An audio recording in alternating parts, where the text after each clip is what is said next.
Unless someone like you cares a whole awful lot, nothing is going to get better. It's not. Welcome to Unless, the podcast, inspired by that Dr. Seuss quote from the Lorax that reminds us of the role we can each play in making the world a better place. Join Dr. Hemma Lomax and her guests as they share incredible stories of being moved to decisive action and perseverance, leading to tangible impact at scale. This podcast is a production of Corporate Compliance Insights. Hello and welcome to Unless the podcast. Today's guest is someone who invites us into rupture, into the event, as philosopher Alain Baudoin might say, that moment when something breaks open and you cannot go back to what you knew before. Nina Schuyler is an award-winning author whose work explores love, loss, language, and the layered relationship between humans and machines. I invited Nina to join me on the podcast after reading her novel, Afterword. This is a haunting and beautiful story about a woman named Virginia Sampson and Haru, the AI programmed to bring her deceased lover's voice and presence back into her life. It's a novel that questions what it means to remember, to grieve, to connect, and whether machines can truly feel or teach us how to. Nina's writing has won the Leapfrog Global Fiction Prize, and her novel, The Painting, was shortlisted for the Northern California Book Award. Her novel, The Translator, won the Next Generation Indie Book Award for General Fiction, and her latest release, In This Ravishing World, has won the W.S. Porter Prize for Short Story Collections and the Prism Prize for Climate Literature. Nina, what an incredible honour and a privilege to have you join me today. Welcome to Unless the podcast. Thank you so much. It's such a pleasure. I love your podcast, and you're just such a great thinker and questioner. Well, that's very kind of you. The only reason I have this podcast is to meet people like you and spend time with you. So, and then obviously share you with our listeners. So that's what we're going to do today. Maybe we can start, if I may, just having you introduce yourself a little bit. Before we dive into the philosophical and futuristic with you, I'd love to just have you talk about when you first realized that you were a writer. Well, as a young girl, I always read, and I kept notebooks. I'd collect favorite sentences. So I go back to when I was 10 or 11. I still have some of those journals. And I would note down sentences that depicted reality, both external and the mysterious internal, with precision. And I felt that in some way, these sentences were validating something for me that put reality into language. And so that's the beginning. For a long time, I delayed becoming a writer. I became an investment banker. I majored in economics and human biology, and then went on and got a law degree. And eventually I went and got an MFA in creative writing. So I think I was really intimidated by writing and the masters. And it just like the bar is so high. But slowly, as I then became a newspaper reporter and had to face a blank page over and over, I got the ease of writing down. At least. And I read that you've said that you don't call yourself a writer, you just say that you write. Yeah. Tell me about that, because that resonates with me, that idea of wanting to write, but having this kind of block, thinking it's out of reach. But how does that help you, that framing? Well, for me, I've valorized language. So here I am converting it from a noun, a writer, into a verb, to write.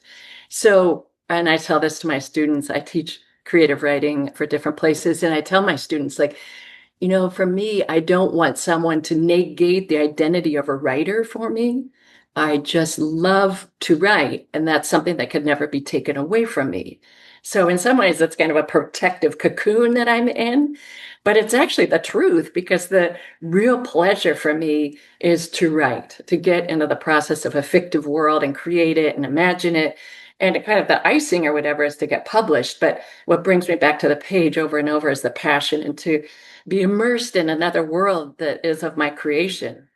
Oh, so beautiful. Now, I remember as a child writing in a journal and being very conscious that if I wrote for someone that might be reading it, it would be different to writing to myself.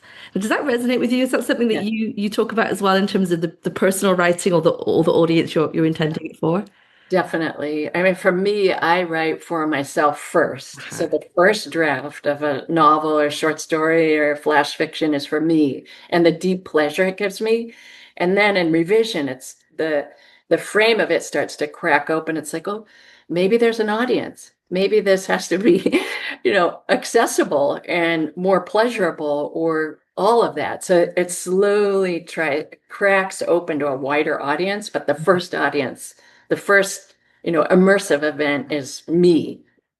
Oh, I love that. So authentic and so genuine. But it's good to hear that there is a space between writing for you and then having the audience in mind in crafting afterwards. That's good. We're going to get into some of that with some of your writing. So your writing that I'm aware of spans climate fiction, speculative futures, and deeply poetic language. Many times when I read your work, I sit back and go, oh, and I use the highlight so I can come back to it again and again. It's really quite moving the way that you write. So could you maybe walk us through your creative journey and maybe how you've evolved from your first novel, The Painting, through to the translator Afterword, and then your most recent story collection, In This Ravishing World? Yeah, The Painting was historical fiction. And so that was my first step away from reporting and being in a newspaper fact-based world. Once you're in historical fiction, there's a lot of parameters or confinement, right? You have to abide by the facts of history. You can't make that stuff up. So The Painting occurred in 1870 during the Franco-Prussian War, and then part of the book takes place outside of a town in Tokyo. So I had to do a lot of research about the Meiji era and what was going on during the Franco-Prussian War. I remember trying to figure out, did cardboard exist back then? Because I needed cardboard. So I had to do research to figure out. I had to contact a company in Germany to figure that out. But it was a lot like reporting, like, let's go find the facts of these time periods and then get enough that I can imagine being in France or Paris as the Prussians come and invade. So you gather the facts. And then I didn't want to do that again. I think I have a really restless mind. It's like, okay, I did that. Now what can I do? So I studied Japanese in college, and I wanted to do something about translation. I'd read an article about translation and the art of translating, and that's fascinating to me, just moving a language in from one place to another, especially Japanese, which is so different than English. So, and then I developed a storyline where, a literal translation is done incorrectly. And then as I thought about translation, which means translate is to cross over, we are constantly translating at all times. You're watching me wave my hands as I talk. It's like, what does that mean? You're busy translating the nonverbal gesture, my tone, my diction. So then I wove in a metaphorical translation of a mother-daughter relationship. So there's a two parallel story structure. And then came Afterword, and we're going to talk about that more, but I became intrigued by this new artificial intelligence. And this was back in 2017-18, where I became alerted to natural language processing, and I wanted to understand it. So a little bit of my reporting stepped in, like, well, I'm not a computer person. I know nothing about it. I have to go figure it out. And then the last recent book that came out in 2024 is In This Ravishing World, with 9 different points of view. I used a different kind of structure. It's called thematic juxtaposition, where a theme is the centerpiece, and then the different spokes of the wheel are different points of view on that theme. And then I decided to anthropomorphize nature, which I've never done before. So every iteration seems to be, what can I do differently to keep this restless mind busy?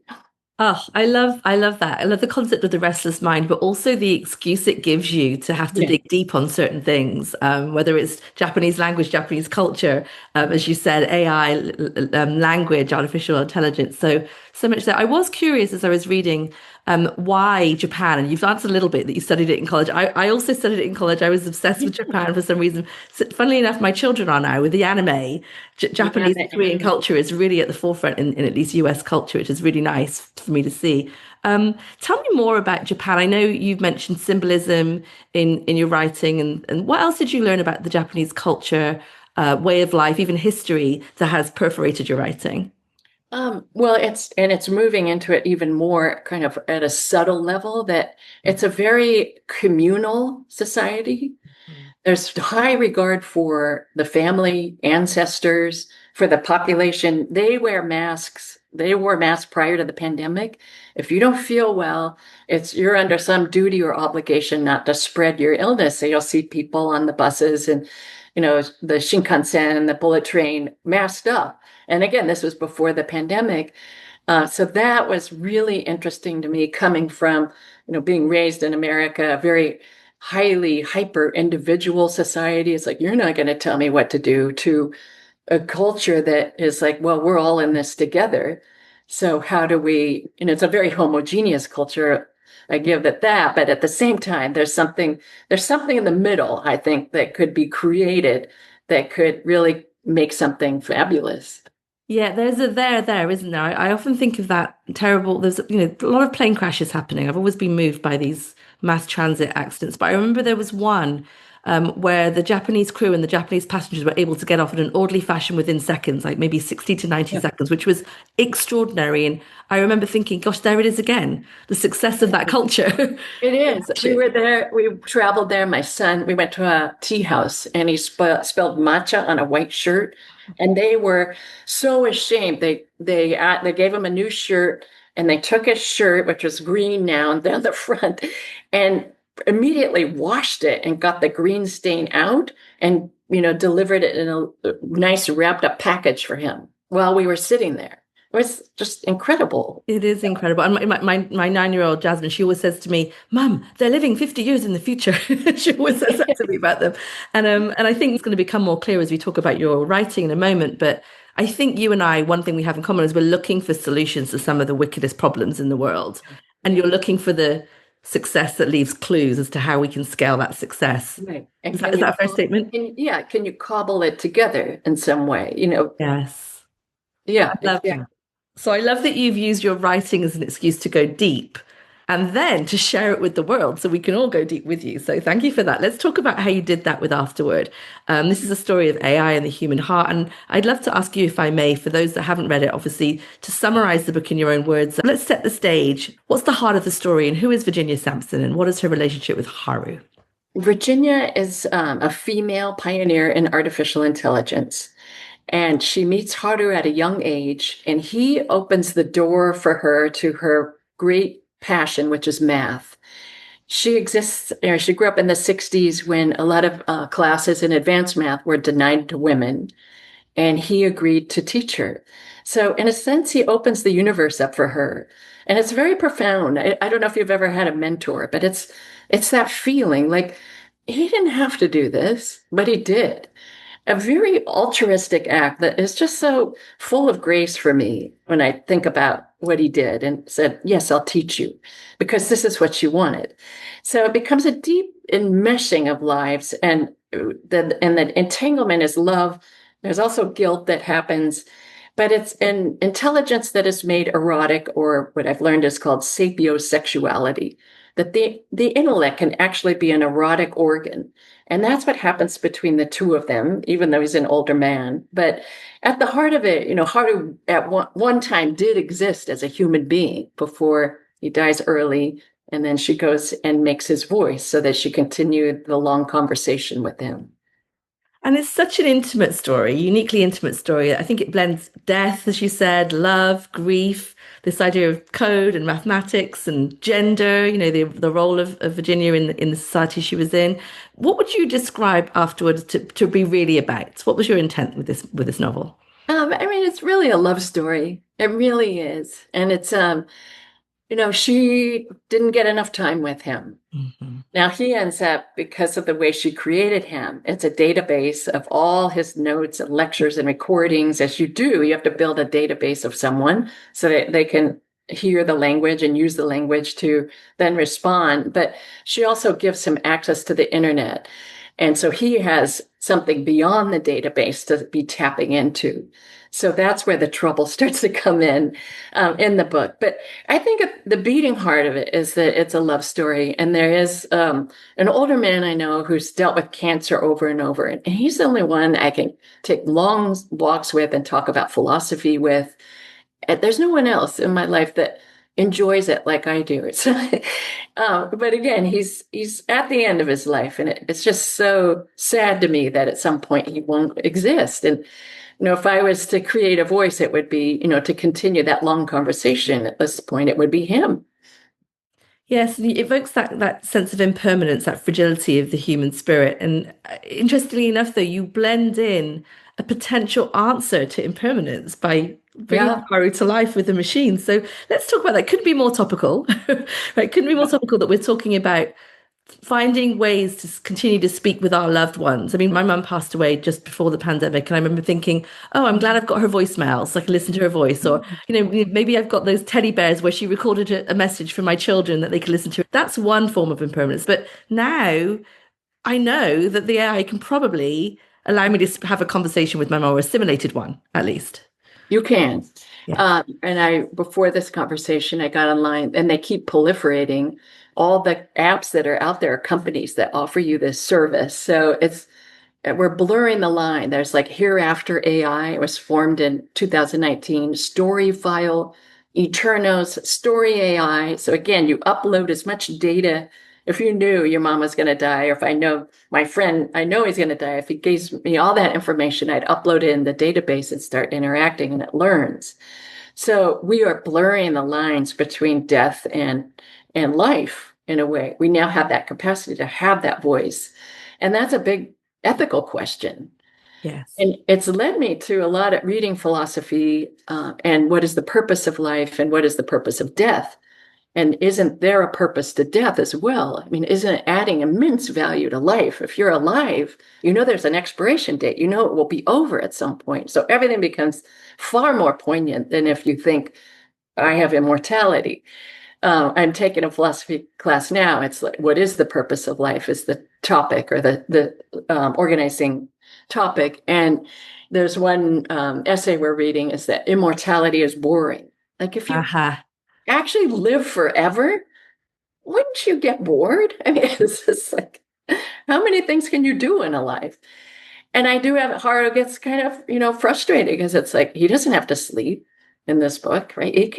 He goes and takes all these courses online. He goes and studies this and that and this. And, it's like, I have 24/7. I'm up and I'm really curious, and I'll just go learn everything. But at some point, it becomes like, what else is there to do? Yes. And that's a really important question. What else is there to do? Or what is my legacy? What is life about? I think these are clearly important philosophical questions, but the answers will evolve now, given the technology. In my mind, the emerging technology that we're seeing now should help us go back to unleashing our actual human potential, like really answering those questions, right? Like if this can be done by a machine, then what am I? Exactly. Tell me your thoughts on that. Well, that's it. I mean, that when I was writing this book, it's like, what is it? What do humans have that this AI won't have?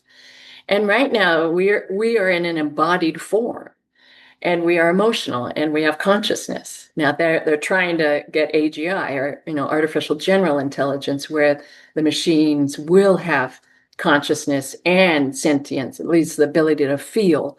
That is not here yet, but they are striving for it. Yes. So when I was talking to all the experts, I did a lot of interviewing for this. It's like they kept saying, well, it's not here yet. So that's an invitation for fiction. It's like, okay, it's not here yet, but what would it be? Like, how are we going to differentiate ourselves? Right. And I did play around with some of the companion AIs, and right now in my mind, they're completely frictionless. So that was fascinating to me, that I missed friction in relationship versus like, oh, I just want an agreeable friend that just like no friction at all. That was just boring to me. Oh, I agree. I had a conversation with a colleague just today, because I was using a GPT to ask for 15, 25 examples of something. I asked for 5. Then I said, give me 5 more, give me 5 more, give me 5 more, give me 5 more. And there was no, Hemma, isn't 20 enough? Hemma, you're a tyrant. What are you doing? It was just like, I could get whatever I wanted. There was no friction whatsoever, and I could keep on going. So you're right. That is it's a good observation on your part. The other thing, you talked about sentience in the machines, but I just want to go back to how the machines can make us feel. And maybe, Virginia obviously had feelings being able to continue those conversations with Haru, the machine. I had access to Tony Robbins' AI. Tony Robbins, the life coach, 48 plus years of him doing teaching audiobooks. He's able to plug himself and his voice into the machine. And now I can have engaging conversations with him as if it were him. Yeah. And of course, he's very agreeable, but it evokes in me this sense of being seen and heard and valued. Yep. I think that because we are social creatures, And because we have emotion, in fact, I think emotion is our primary navigator of the world, and then reason and rationale come after the emotion. So it's like and then we tell ourselves the stories. Oh, that's why I'm doing it. But the first movement is emotion. Because of that, if something resembles a human, and natural language processing now is so good, it resembles it, and all the data that you can put in, like talk to Tony Robbins, it feels human. So the line is really blurry, and it's hard to keep in mind, this is just a machine. Yes. And it's just, I think it's the way, our biological evolution is that we are connected. We want to have a social relationship. We want to connect emotionally and be seen, like you said. And so we can ignore or set aside that this is just a machine. And that's problematic. Yes. With all these companion AIs, it's becoming very popular. And then the AI companion can have a lot of power over someone because of that blurriness and that forgetfulness that this is actually it's an algorithm. It's looking for patterns, and, it's statistical and probability driven. That's what these machines are. Now, it's funny, I wanted to call Afterword a futuristic dystopian fiction novel, but really it is describing where we are today. And I think you've described the inspiration, or some of the inspiration for it. I think you said you were at the Cult of the Machine exhibit at the De Young Museum, Yeah. where you stumbled on this video of artist Stephanie Dinkins.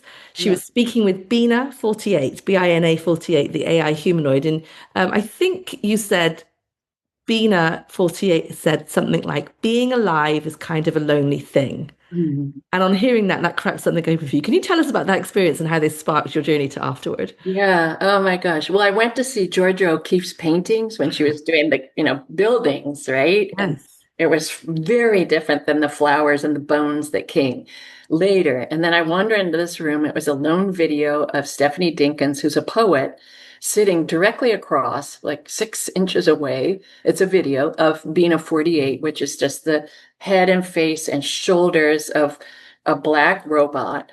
And she's based on a live person, Bina. Her name's Bina, and they put all her data in. But the thing was, it was just like two human. If I close my eyes, I think two humans are talking in this room.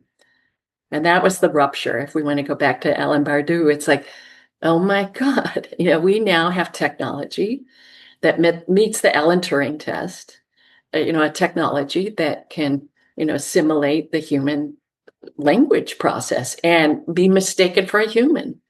So we had that with Eliza in 1960. That came along, but this is amazing, and it's interactive. Stephanie, the human, would ask something. Bina would respond. It was a back and forth, and it was an exchange. I just stood there dumbfounded. It's like, I need to understand this. I really want to understand how this is working, and where is this going? Because when I talk to the tech guys, they'd say like, oh, every technological upset that's comes along, there's always it creates new jobs. It's like, but this feels profoundly different. And it's going to raise a lot of ethical issues, and people are going to be out of work.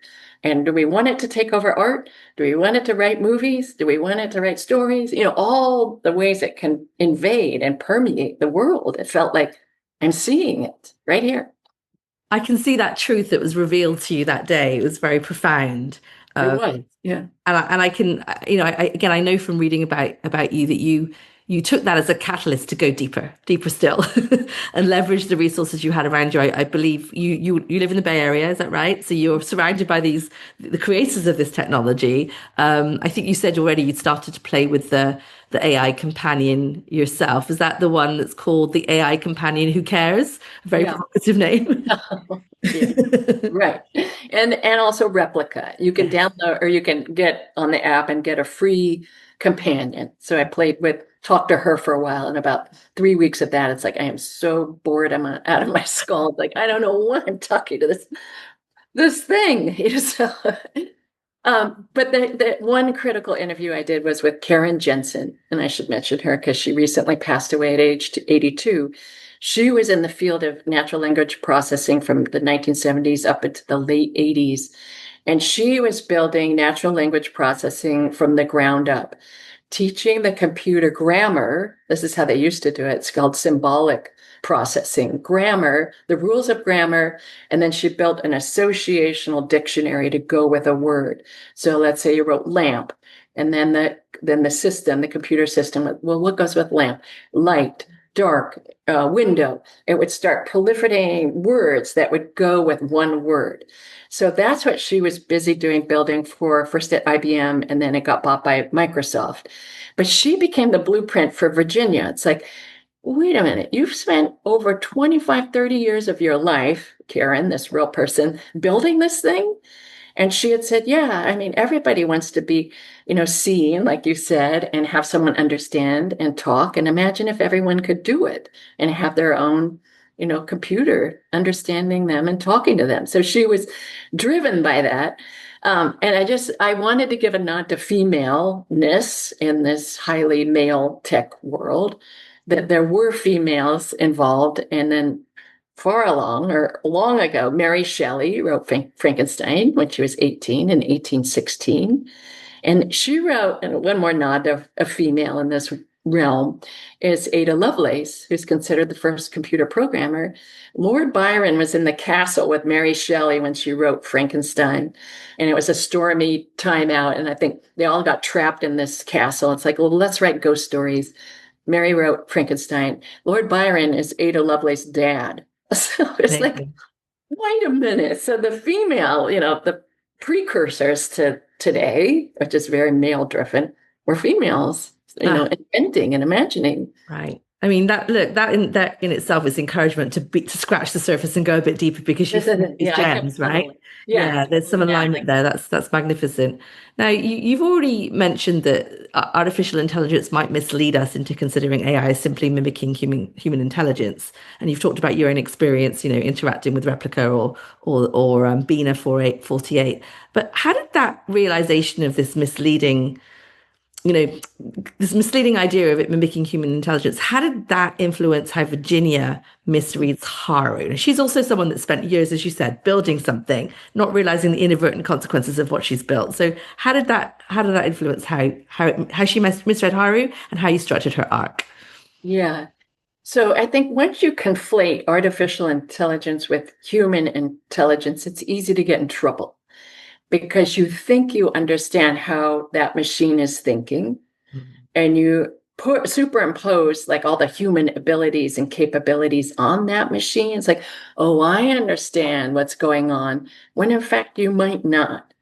And that led me to think about, well, what are Virginia's blind spots? How would when Haru starts doing unusual things that didn't fit his character of when he was alive, she attributes it to a flaw in kind of the software that she's written. So she has to rebuild him. And yet that's a mistake. It is him. He's doing things that are driven by things she doesn't know or can't witness at this point, early in the book. I just want to note that John McCarthy in 1956 came up with this term, artificial intelligence. And that was the beginning of kind of putting the human and the computer in the same domain.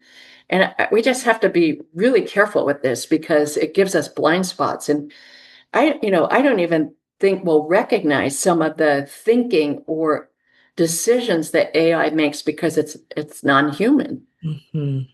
So that's it. I mean, if you research, then I went down AlphaGo and AlphaZero, which are deep mind programs. Okay. So AlphaGo is based on all the human game playing of Go. So they collected this database of millions of times humans have played Go, fed it into the database, and that was AlphaGo.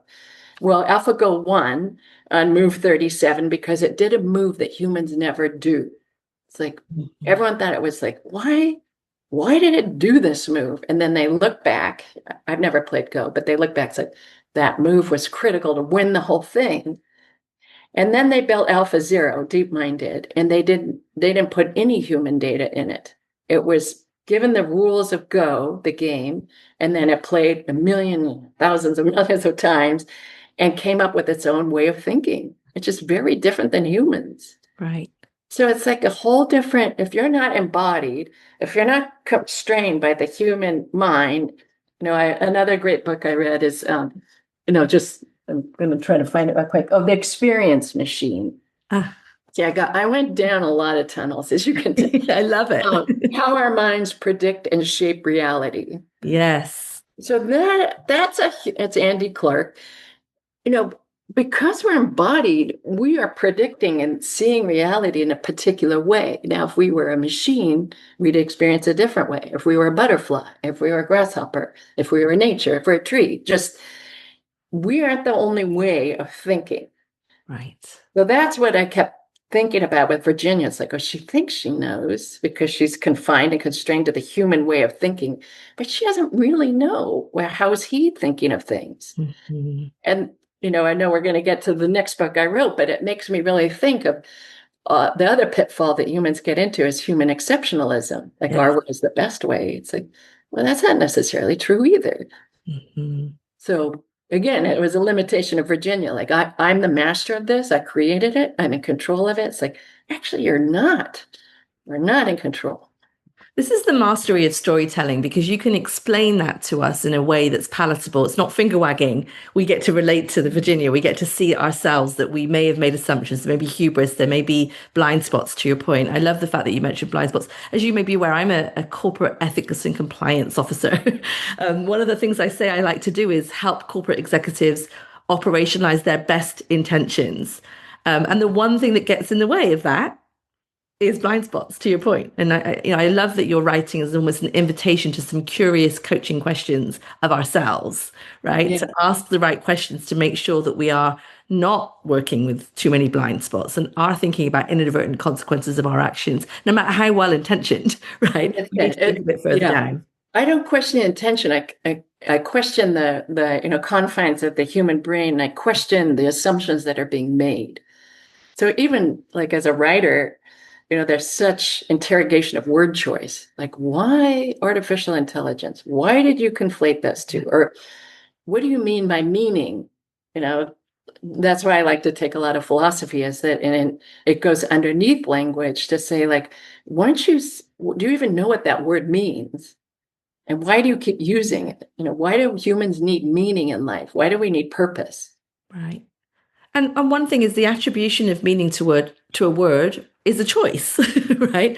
We're not actually even exercising that choice sometimes. It's almost on automatic. We decide, oh, we're talking about intelligence as if it was human intelligence. Whereas I think you mentioned artificial intelligence could have been named anything else. There's lots of much less interesting words we could have called it. Yeah, very interesting.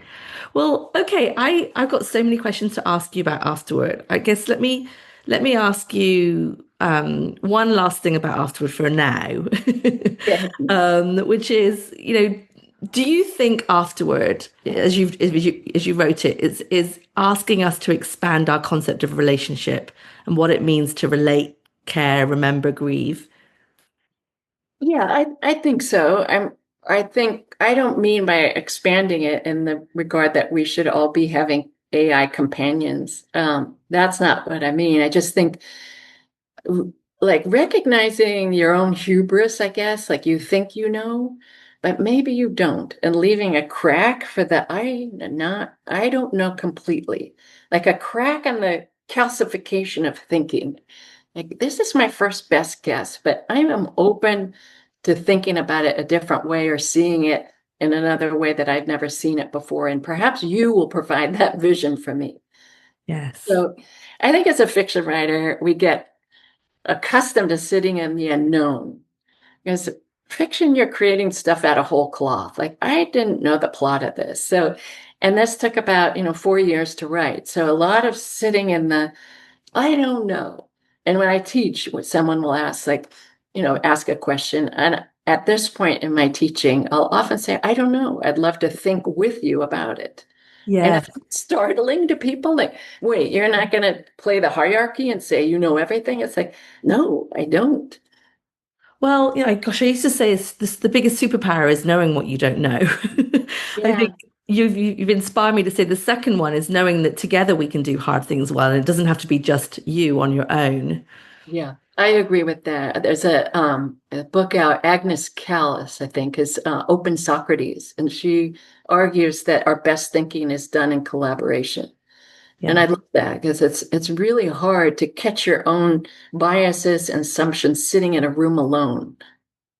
Yes. Now, look, I want to talk about in this ravishing world, but before we do that, maybe abridged from Afterword to that is something I've learned from you and has really opened my mind up. It's been a crack in terms of an expansion for me almost, is this idea of storytelling and how we can not just rely on the linear heroes or heroines journey where everyone's a hero in their own story, and actually rethink that, maybe have a different shape to the story. I'll let you explain that a bit more. And again, leverage this collective journey. So can you talk a little bit about Ursula Le Guin's The Carrier Bag Theory of Fiction and how that's influenced your writing? So this was a 1986 essay that the very famous Ursula Le Guin put out there. She was in the realm of science fiction and fantasy. And she comes along and just puts it out there that maybe we need to rethink the singular hero's journey. And she goes back and notes that before there was the spear or the axe, the weaponry to go conquer and conquest and master, which we've done as a Western civilization for a long time, maybe we need to remember that the carrier bag, gathering things, berries, nuts, whatever, leaves, was the first piece of technology. And perhaps this bag can serve as another way to frame a story or frame, perspective and beliefs and vision. So I teach for Stanford an alternative plot class, and I have everyone read this essay first. It's like, can we think of other ways to tell story? Now, implicit in this is there's a call in her essays, there's a call for different stories because look at where we are with the ecological disaster. Mm-hmm. Like, what has this gotten us, this frame, this model? And we do think in story. We think of, in anecdotes and parables. So they're very powerful. So what if we thought of a collective story? What if we thought of a bag? It's more than the hero. And so within this ravishing world, I really thought about the structure, and I ended up not with a singular hero's journey, but 9 different characters, including nature's voice. I tried to anthropomorphize because I wanted the structure to mimic the solution to the climate change problem, and that is collectivity. It's not going to be one person that saves everybody. It just isn't. And everybody has to do their own, whatever it is. I love what Rebecca Solnit says. She's a social critic and writer, that every crisis is a crisis of storytelling. Mm-hmm. Okay, that tells us how important stories are. So if we keep doing the same hero's journey, and it's called the causation plot model, that cause and effect, cause and effect, cause and effect. That is a parameter that's limiting what else can frame a story or, create propulsion in a story. Because not all of life is cause and effect. Right. And I think you picked up in Eleanor's story, and we'll get to Eleanor in This Ravishing World, that taking that approach can be highly ineffective. Again, despite your best intentions, if you stick with that storytelling and forget the container, forget the collective narrative, you will be banging your head against a brick wall in many ways. Yeah. You will. I mean, there's an external world. Yes. It's not, yes, you have some agency, but there's also agency directing outwards into an external world that may, align, but it may confront and become a huge obstacle to whatever the desire is. So already, if you're saying, I'm a master of the universe, I have agency as a Western individual with hyper individual rights, I'll do whatever I want. It's like soon the brute facts will bump into you. Right. And look, this is what I love about your writing, and the way I feel when I read your writing is that you are planting seeds, maybe much more than planting seeds, for us to be revolutionary, quite frankly, right? Yeah. If there's something we're trying to achieve at scale to improve the world, improve our lot as humanity, we do need to rethink the way we do it. And so again, it's been very moving for me to see how you've evolved in your writing. And I want to be clear for our listeners, and correct me if I'm wrong, you did start with a sort of heroine's journey with Eleanor. And then you had to take a step back and realize you had to apply your own teaching almost to the book. That's it. I got because it's part of our DNA, this hero's journey. It just is. You start thinking of a story, oh, this happened, this happened, this happened, and they have to conquer something. And then there's a realization or epiphany at the end, right? I know that that's ingrained at this point. I've been writing for over 30 years, but it's like I got 50 pages in with just Eleanor, who is a environmental economist trying to convince companies to do the right thing, very similar to what you do, but she's trying to do it in the environmental realm. Like, how about not chop down the habitat for the orangutans? How about, not dumping, pollution into the ocean? So she's trying to convince them using their playground, like profit and gain to convince them.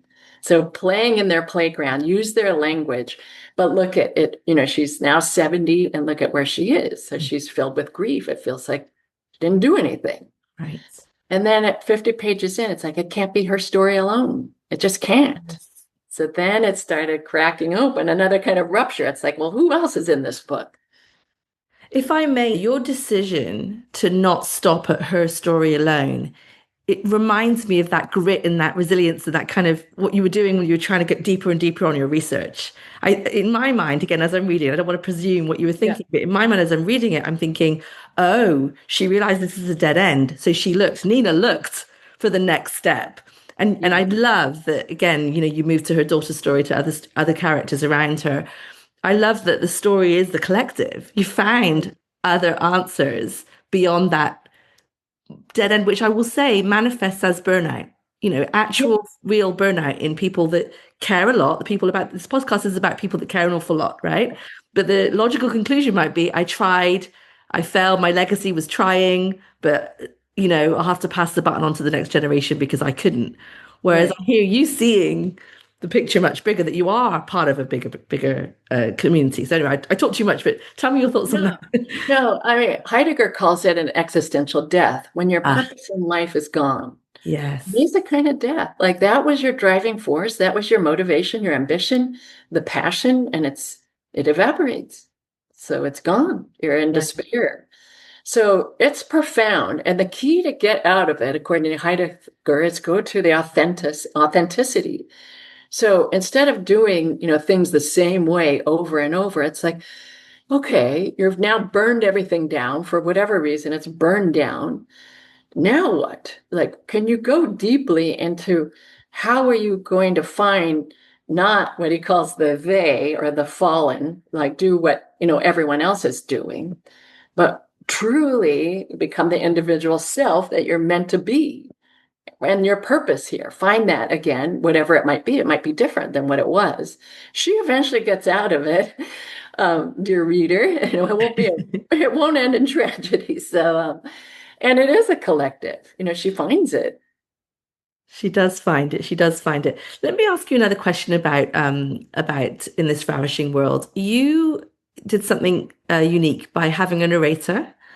And that narrator was nature. You nodded to that earlier. And I believe one of the cracks or expansion moments for you was hearing Governor Newsom in California standing in a devastation environment after forest fires, saying nature has a voice, and that voice is getting louder. Can you talk to us about why you chose to use nature's voice in this?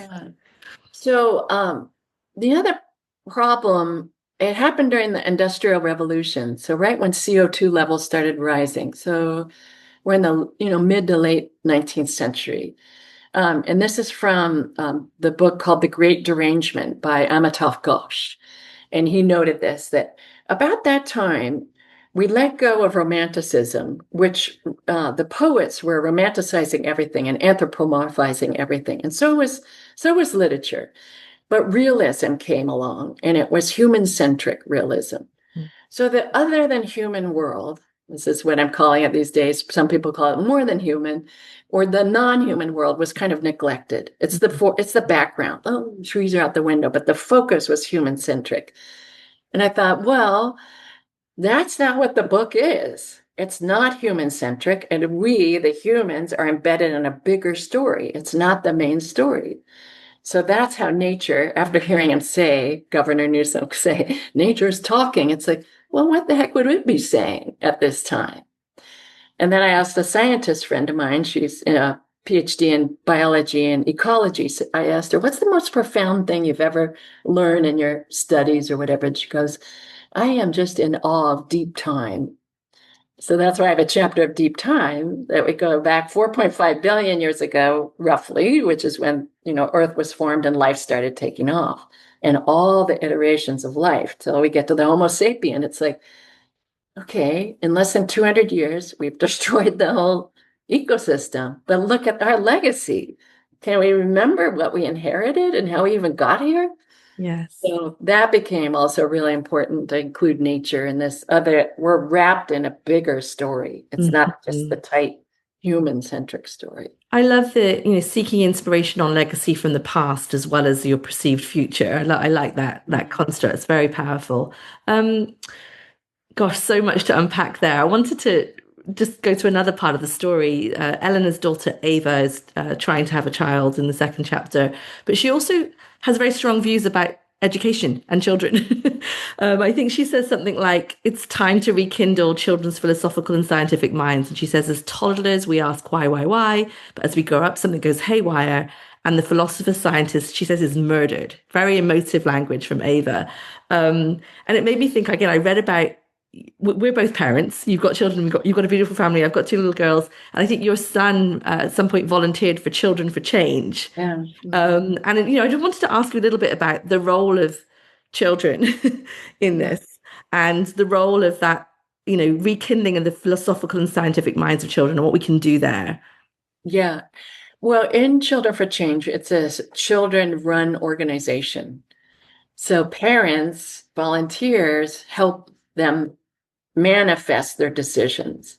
So they wanted to write letters to Amazon, for example, to have them recycle the boxes. Amazing. That was their idea. We didn't walk in, the adults, in a hierarchical way, say, okay, class, this is what we're doing today. No, this is a nonprofit organization. It's like, okay, let's just generate some ideas, shout out your idea, what did you think about today? Or what did you think about this week? And then they'd vote on it. What do you want to work on? And that was one of our campaigns. Or they came up with recycling used sports equipment. Kids who outgrow, rather than go to the landfill, why don't we hold a exchange your old sports equipment mart? And then one day at school, they all brought their stuff together in that free exchange. So giving them power or agency rather than the adults always telling them what to do seemed to invite. And when I'd enter that room, I was one of the volunteers. I was like, oh my God, there's so much energy in this room. And it's so vibrant and they're so excited. They love it. My son went and he'd skip recess to go. That's a huge thing. And it's like, he's a very active boy. It's like he would choose to go to this meeting and go participate with climate, centered thinking and want to do something. So giving them agency and not always having a hierarchical approach, I think really helps. And then their innocence, their naivete invites so much energy because they don't think about all the obstacles on the way to, doing something to change the world. So it was just like bathing in innocence again. Like, oh yeah, I remember that energy and now I'm infused with it. I think we can do something. Yes, I love that. I love that you recognize that it's infectious as well, and the adults in the room could do well to get some of that energy from the kids. And again, it's really important, isn't it, that we don't murder the philosophical mind or the scientific mind in these children. I'm not sure why we do, but again, there's something about the technology today being the great leveler. I remember upsetting my mum when I was much younger because I said something that suggested that my teacher knew more than her. Because the great gift of parents was just passing on knowledge. And now I feel like we've got this opportunity to, there's obviously going to be not just teachers, but technology that knows more than I do as a parent. Yeah, that's but right. Now my agency now is to give wisdom as opposed to knowledge, right? Oh, yeah, that's a shift. Yeah. Yes, it's a shift. And again, you've given me another layer. It's not just wisdom, but it's also what you said, agency to them, nurture that spirit, make sure that we're leveraging their talents and energy for the big problems. Yeah. All I'm sure. Yeah. No, I think also just, remembering, use your imagination and remembering what it's like to be 8, what it's like to be, 13, not always staying in the adult form, but like what could be delightful now? What could be pleasurable now? What could we go explore together? We used to do geocaching, which was like looking for hidden treasures out in the hikes that we went on, and he just loved it. So trying to think like someone else, that empathetic bridge to being a kid again. Yes. And there's a quote that I took from the book that I wanted to share with my listeners. It says, "What is needed are thinkers, questioners, visionaries, and leaders who can forge a path out of this mess." I found that quite inspiring, to Yeah. recognize there is a mess and then to believe that we collectively can do this together and leverage all the talents around us. I thought that was wonderful. I definitely read an activist in you, through your writing. I guess, I mean, this book in particular, I mean, that's the only book that someone has, or interviewers have asked, like, well, after someone finishes reading it, what do you hope the reader does? Because I don't think we can sit back and just say, well, I put it out there and whatever they want to do. I mean, given where we are in the ecological world, we do need action. And this is the closest I've become to being an activist, to move you through fiction. So I want to say quickly what fiction can do is that it speaks to the heart. It gives the body experience rather than the science hard facts of something that's speaking to the mind. Once you start talking through experience and sensate data and put you in these scenes, which are filled with sensory information, the body has an undeniable reality. Now, either the character connects or not. And if it does connect, it's like you were moved. No one can say that isn't reality. It's so powerful. And again, nothing lightly with you. I know that you care about this so much. You actually have a book called How to Write Stunning Sentences. So really leverage the power that you've just described, not just to take it lightly. So tell us a little bit about that. What's your advice for writers navigating these big abstract ideas while trying to stay close to that human emotion you described so beautifully?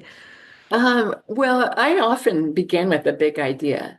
So then like the painting was, the question was why, why do we have beauty in the world? Why do we need it? What's the purpose of beauty? And then the translator, how are you constantly translating? What's the purpose of that? Why are we translating? So, but there's 80,000 ways to get into a book, a character, a piece of dialogue, an image, or an idea, but then you have to embody the idea. And to make a character come to life, you need specificity.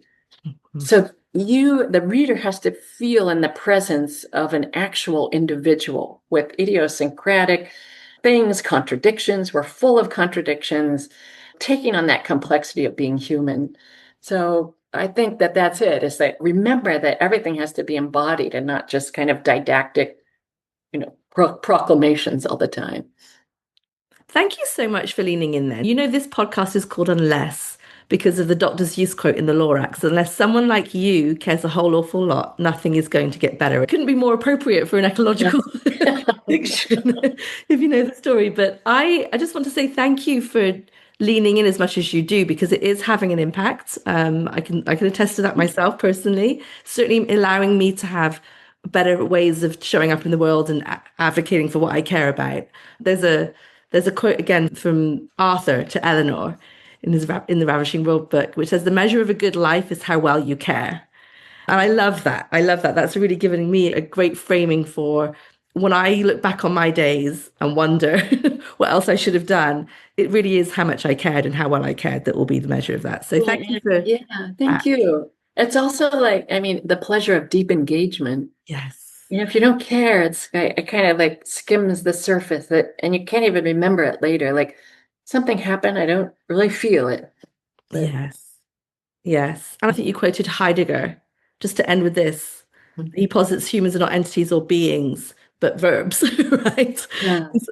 Tell me about that, about being in the world and what matters to us, shaping us. Yeah, well, that's his term. It's called Daizan, but it's really you're a being in the world. So this again upsets or collides with the subject-object relationship, that you're an individual subject that's separate from everything. You're actually in the world. That's how you become human, is that you're in the world, you're doing things, you're creating things, you're influencing people. So I've come to think of the self not confined to skin and skull. There's an extended self that's changed by the world, interacting with the world, with humans, non-humans. So he really upset from Descartes or Cartesian, the subject-object relationship. And it comes to him that we are beings in the world. And that's profound to me. I couldn't agree more. Well, look, I would love to have many more of these conversations. Thank you. But for today, if you've got any parting words for our listeners, I'll invite you to have the last word. Just thank you. It's been such a pleasure. And you're such a good thinker. It's just such a pleasure. Well, what a beautiful compliment. I will share in the show notes the resources on how to find you. But what can we tell listeners to go look for when it comes to what you're doing next or where to find your writing? I have a website. It's just my name, ninaschuyler.com. I'm on Instagram and Blue Sky. Again, it's just my name. So now and then I'm posting things and busy working on a new novel. So can't wait. Thank you. Thank you so much again for joining us, and we'll see you soon. That was the incredible Nina Schuyler. Please check out her work and the resources of this episode. We're so grateful to you, our listeners, for joining us every week. This is our 20th episode. Please do check out the full video episode on YouTube and hit subscribe. We'd love to hear from you.